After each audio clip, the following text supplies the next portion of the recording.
Il fallait bien une belle photo de famille pour célébrer le cap symbolique du J-500 avant le début des championnats du monde junior de ski alpin. Car oui, en 2024, la Haute-Savoie sera l'épicentre mondial de la discipline, le temps d'une semaine. Au programme, 8 jours de compétition sur 5 sites différents.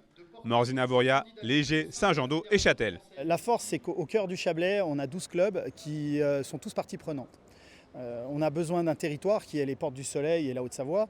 Mais cette année, on va travailler main dans la main pour déjà se mettre en place. Et en 2024, tout le monde sera acteur. Tous nos jeunes des clubs du Chablais seront acteurs. Et on va travailler sur 5 stations. Donc ça, c'est une vraie prouesse de pouvoir déployer autant d'énergie pour préparer 5 pistes différentes, pour donner un championnat innovant quand même et de haute qualité, quoi. Les Portes du Soleil et le Chablais seront donc mises en avant pendant toute la durée des épreuves.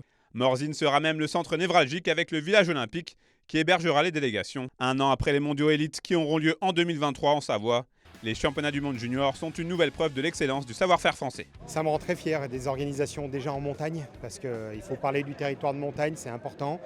Nous, en tant que Fédération française de ski, des événements en ski alpin, en montagne, sur un territoire comme celui de la Haute-Savoie, pour nous, c'est éminemment important.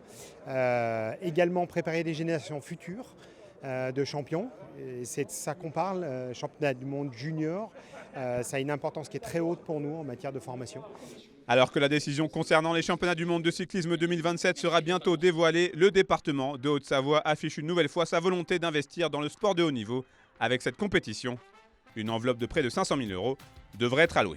C'est un territoire qui est en ébullition permanente en termes d'événements. Il n'y a pas une journée, pas un week-end qui soit en relâche par rapport à une proposition de fête, d'événements festifs et populaires à la fois, puisque bon nombre d'événements sont à disposition des Hauts-Savoyards et des touristes de manière quasi gratuite. Donc c'est ça aussi ce qu'on veut, c'est donner de l'accessibilité, de la proximité au territoire. Le rendez-vous est donc pris du 25 janvier au 2 février 2024 pour voir briller les futures étoiles du ski mondial.